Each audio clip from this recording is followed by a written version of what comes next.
remember the heat of the courtroom lights hitting my face as I stepped up to the stand. I felt my pulse hammering in my throat. How did I end up here? I fought the urge to wipe sweat from my brow. I could hear the judge's gavel restlessly, tapping, as if eager to begin this charade. I was a model employee. I arrived early, stayed late, and double-checked every report. Then one Tuesday morning, I was summoned into Mr. Carlisle's office and handed a termination letter without explanation. I staggered out, clutching my things, my laptop, my pride, into a parking lot buzzing with questions I couldn't answer. I called my sister first, tears crackling down my cheeks. This can't be happening, I thought, as the fluorescent lights of my old cubicle blurred behind my vision. My daughter's artwork still hung on my desk. My nameplate, now empty, mocked me. Then the whispers started. She must have done something wrong. Maybe she slipped up. I swallowed hard. I knew the truth, and I had proof. What would happen when the world saw what they tried to hide? I woke before dawn every weekday, to the soft hum of my alarm and the faint glow of streetlights through my bedroom curtains. I slipped out of bed, careful not to wake my daughter, Emma, whose small frame curled beneath her pastel quilt.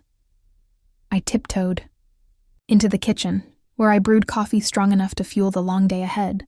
I balanced a steaming mug on the counter as I rummaged for my favorite navy blazer, my armor for the corporate battlefield I called work.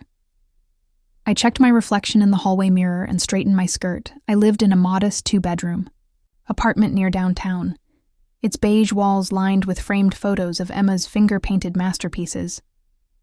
I decorated the living room with soft throws and warm lamps because I wanted Emma to feel safe, that her world was stitched together by our laughter and little rituals. I kissed her forehead before rushing out the door each morning. I whispered, "Be good for Grandma," because I feared missing a moment of her life as a single mom, juggling custody and a demanding career. I commuted on the 7:15 train, cradling a bagel in one hand and my phone in the other. I reviewed marketing funnels and quarterly targets as the cityscape blurred past the window. I arrived at Horizon Data Solutions exactly at 8:01 a.m., greeted by the shuffle of footsteps in the open plan office, the steady click of keyboards, and the anxious hum of fluorescent lights. I stowed my bag and logged into my workstation before anyone else. I managed digital campaigns for a Fortune 500 client, crafting metrics-driven strategies that boosted engagement by double digits each quarter. I thrived on digging into spreadsheets, analyzing click-through rates, and collaborating with my team on creative briefs. I led weekly stand-ups, projecting confidence even when I felt the weight of looming deadlines. I sent cheerful Slack pings to my colleagues, coordinated brainstorming sessions over whiteboards, and wrapped up each day by sending a detailed summary to my manager, Mr. Carlisle. I returned home by 6 o'clock, drained but determined to switch from professional to parent in a heartbeat. I flipped on the lamp in the living room and found Emma sprawled on the rug, coloring dragons with fluorescent markers. I crouched beside her and admired the green scales she carefully shaded. I asked about her day at school in a soft voice, my voice of comfort, and she bounded into my arms, describing playground triumphs and science fair anxieties. I tucked her into bed by 8 p.m., followed the ritual of a storybook, and whispered goodnight kisses until she drifted off. I spent weekends with my sister Rachel, who lived 3 blocks away. I cooked pancakes in her kitchen while she chased her toddlers around the island. I breathed laughter and spilled syrup between us as we traded stories, her chaos balanced by my routine. I felt anchored by our bond, by the way she'd drop everything to watch Emma if I had to stay late at work. I believed our little tribe was unbreakable, shielded by love and trust, even when I sensed the tremor of insecurity beneath my suit.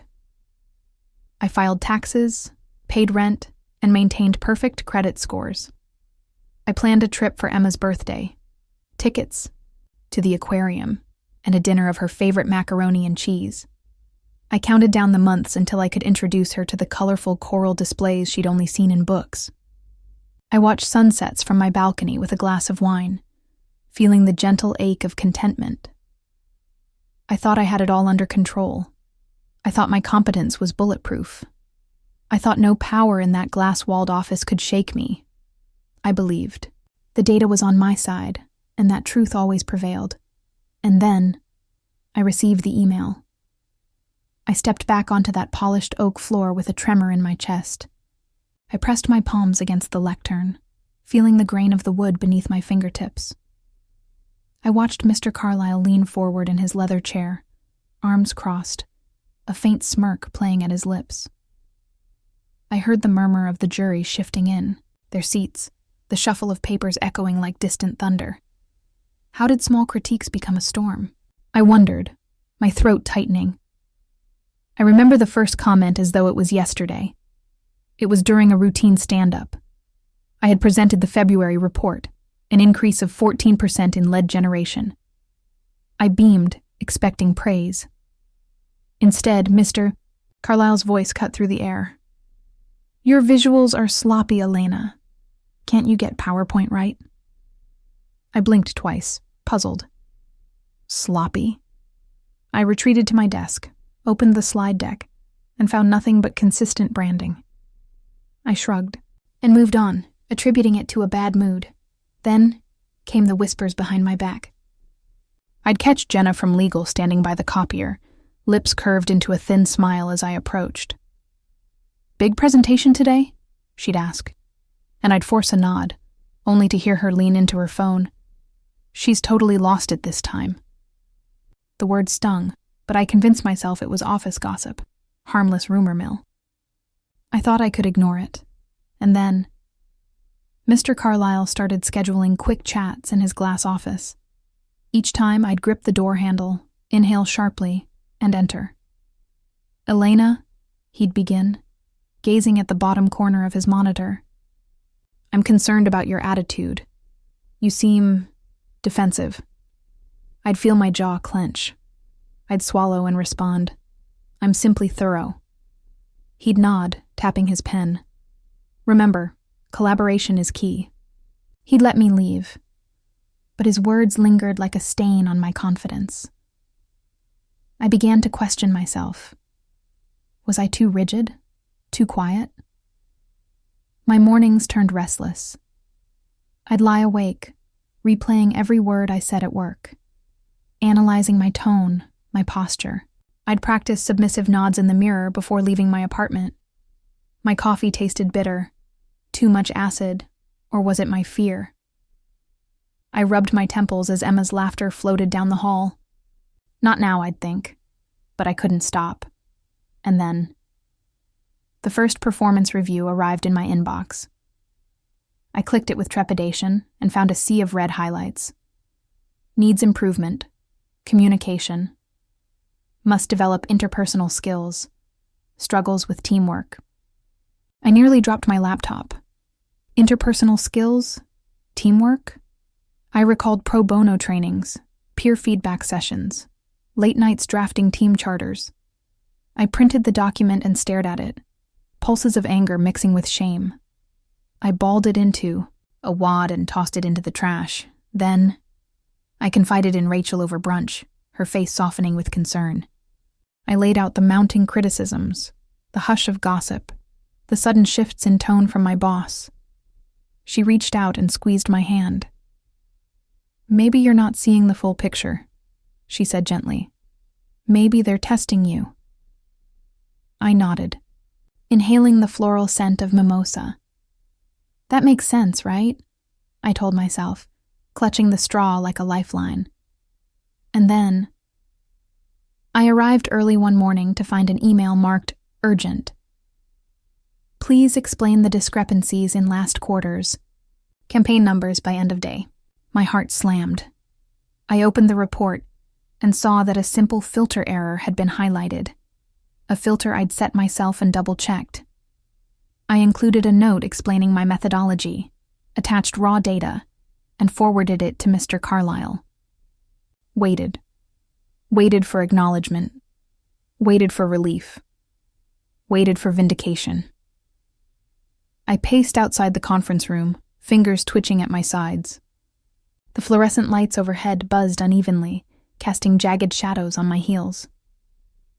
What if he thinks I'm lying? I pressed my palm into the cool glass wall and peeked in. I saw Mr. Carlisle scrolling through my email, brow furrowed. Jenna sat next to him, arms crossed. They exchanged a quick glance, and then they chuckled. I staggered back, blinking. My chest felt hollow. Was I losing my mind? I tasted metal on my tongue and squeezed my eyes shut. When I opened them, the door swung open. Mr. Carlisle stepped, out without meeting my gaze. He simply said, "We'll talk later," and walked away. Jenna's laughter trailed behind him, light and cruel. And then, a new doubt took root, twisting around my resolve. Maybe they're right. The seed of self-doubt grew inside me, choking every assertion of competence I'd ever made. I sank into my chair at my desk, staring at the screen until the words blurred. I clutched my mug until the ceramic cracked against my fingers. Then, a whisper of defiance flickered. They can't break me. I straightened my spine and opened a fresh document. I will prove them wrong. But before I could type a single word, my screen went black, snuffed out like a dying candle. What happened next? I jolted upright as the screen flickered back to life, but the data was gone, vanished into thin air. I felt a cold sweat beat at my hairline. Not again. I slammed my fist on the desk.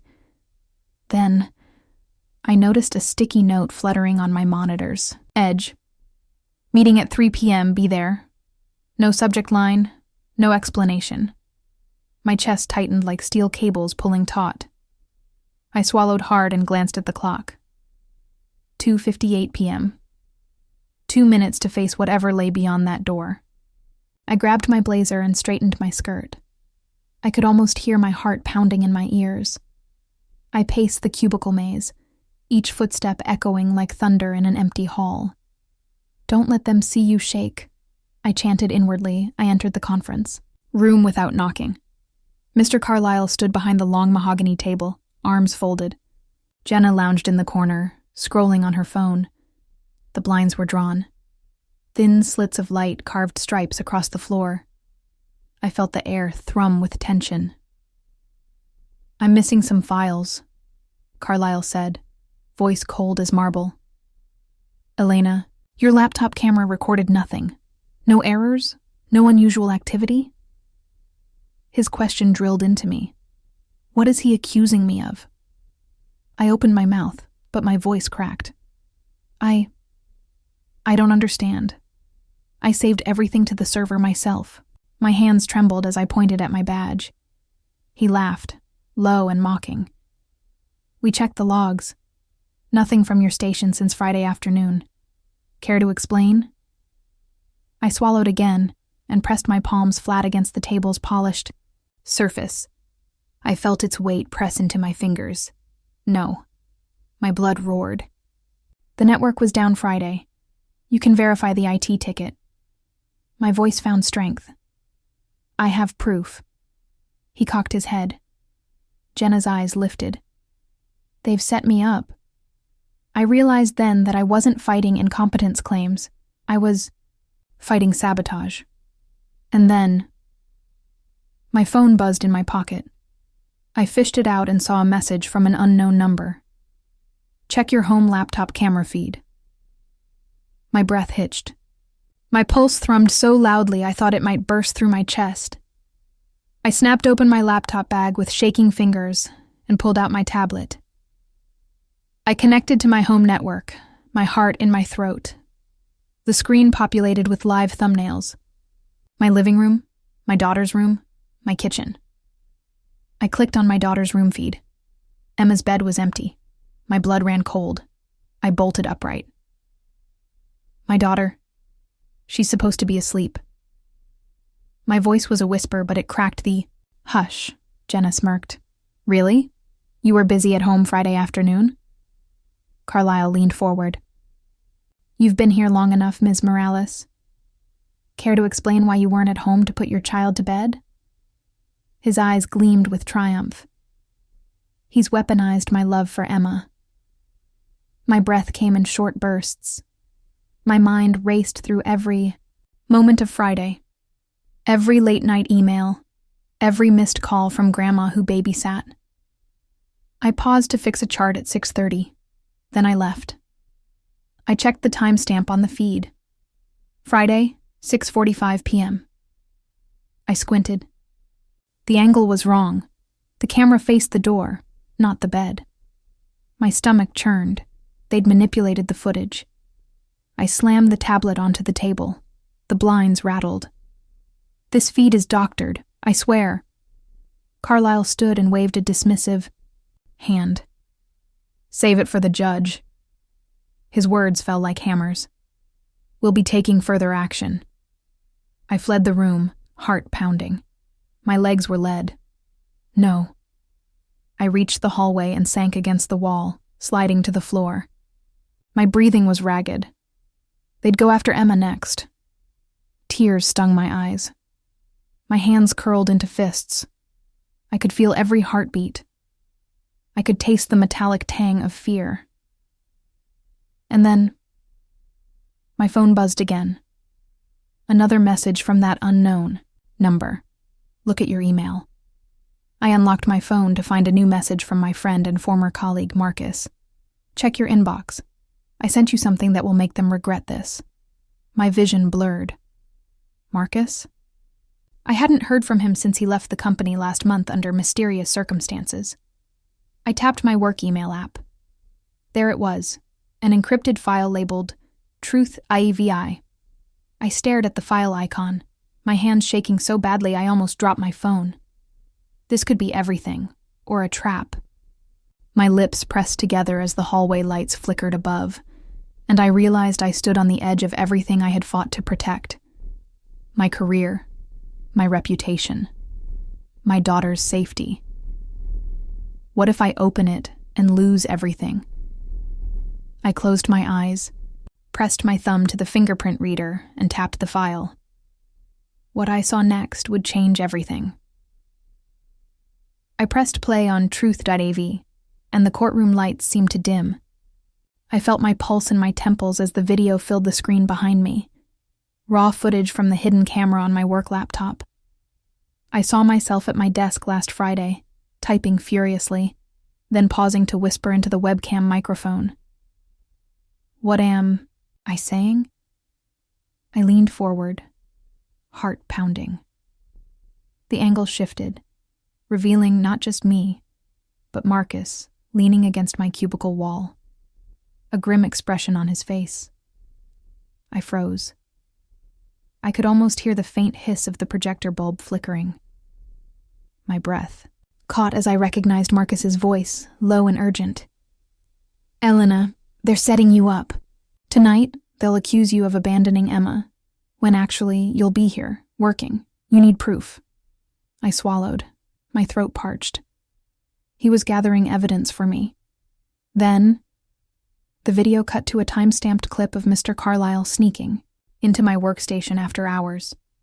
He paused, glance darting around the empty office, then swept my files into a briefcase. He pocketed a USB drive. My stomach dropped. He tampered with my reports. And then, the sound of my own voice rang out. Why are you doing this? I asked, confusion and betrayal thick in my tone. The footage showed me confronting Carlisle in the deserted office corridor. He sneered. You're too good, Elena. Too competent. This company doesn't reward excellence, it punishes it. A hush fell over the courtroom. I felt the jury lean forward.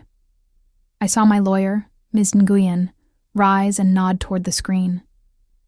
The judge's gavel paused mid-tap, as if transfixed. I closed my eyes, felt tears sting them, then opened them and stood straighter than ever. Then, the video cut again, showing Jenna from legal slipping a doctored timestamp file onto my home network. She planted fake security footage of Emma's empty room. My chest tightened so hard I thought it might crack. They tried to destroy me by hurting my child. I clenched my fists at my sides, I heard my own whisper echo in the silent courtroom. This is why I fought. Ms. Nguyen clicked the next segment. It showed Marcus retrieving the deleted campaign data from Carlisle's USB drive and securely uploading it to a hidden server. I knew you'd need this when they came for you, Marcus murmured, glancing into the camera. The footage revealed Excel sheets labeled Final Campaign Results, unaltered, showing a 23% increase, not the 14% they claimed. I felt my knees weaken. They lied about my performance. The jury member's eyes flicked between the screen and me. I swallowed around a lump in my throat. Then, the final clip began. A time-stamped recording of a private conversation between Carlisle and Jenna in his office. Carlisle's voice was sharp. Once she's gone, we'll pin the blame on her. Then we replace her with someone cheaper. Someone who can't question us. Jenna laughed softly. And no one will ever know. My breath hitched like a broken violin string. I pressed my hand to my chest. They conspired against me. I could feel tears pooling. I wanted to scream, but instead I whispered, I'm sorry it took so long. I turned to the jury, my voice steady yet trembling. I did everything by the book. I cared for my daughter. I cared for this company. I was betrayed by the people I trusted most. My voice cracked. I paused. How do you make them understand? The hush deepened. Then, I gestured toward the screen. Your Honor, this is the truth they tried to bury. My lawyer advanced to the bench and handed the judge the USB drive. The judge's brow furrowed as he examined it. I felt sweat on my upper lip, my hands slick and cold. Please believe me. The judge tapped the drive port into the evidence locker with a decisive click. He looked up, his gavel poised. Ms. Morales, you may step down. The echo of the gavel resonated like thunder. I took a trembling breath and walked off the stand. My legs shook as I passed Carlisle and Jenna. They sat frozen, the color drained from their faces. Their eyes met mine, wide with shock, regret, fear. They never anticipated this. I reached my seat beside Ms. Nguyen. She laid a comforting hand on my arm. I exhaled, feeling years of tension unwind in that instant. I did it. And then, the bailiff called, All rise. The jury filed back into the room. I heard the shuffle of their notebooks, the soft rustle of robes. My heart hammered as the jury foreperson stood, holding the verdict slip. I gripped the edge of the bench, knuckles whitening. Will justice prevail? The foreperson cleared her throat. We, the jury, find in favor of... I closed my eyes, sensing the courtroom hold its collective breath, waiting to know if truth really does need permission. I stood as the judge cleared his throat. My heart stalled. The hush was suffocating. He peered over his glasses, the gavel's weight palpable. I find in favor of Ms. Morales, he announced. The words landed like warm sunlight breaking through, storm clouds. I felt the tension drain from my shoulders in a single exhale. It's over. My knees wobbled, and I gripped the edge of the witness stand, knuckles white. I could hear the shuffle of Carlisle and Jenna rising, faces ashen. I dared a glance at the jury. Their eyes met mine with quiet vindication. Then, the bailiff rapped the gavel. Papers shuffled as the verdict was recorded. I felt tears slip, free, stinging my cheeks. I blinked them away, focusing on the gavel's solemn echo. The courtroom lights seemed softer now, as if acknowledging my victory. I sank into the chair beside Ms. Nguyen, my body trembling. I survived. My hands still trembled when I accepted the judge's nod of closure. I watched Carlisle stand, shoulders slumped, and Jenna turn away. I sensed their defeat more acutely than any words. And then, I rose to leave the stand. Every step toward the exit was a drumbeat of release. I heard my daughter's name on my lips before I spoke it aloud. Emma. I kept my promise. Outside the courtroom, sunlight streamed through grand windows.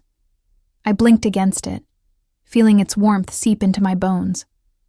I closed my eyes and let it wash over me. Relief, triumph, the thrill of truth unveiled.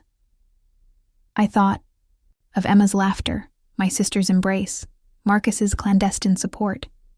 I inhaled, chest swelling with gratitude. I'm free. I learned that truth doesn't ask permission. I learned that when power colludes against you, evidence becomes your fiercest ally. I learned that the fiercest love, between a mother and her child, can steel your resolve even in the darkest hour. I want you to remember, if you've ever been silenced, if you've ever doubted your worth, your voice matters. Gather your proof. Stand your ground. Let your story be heard.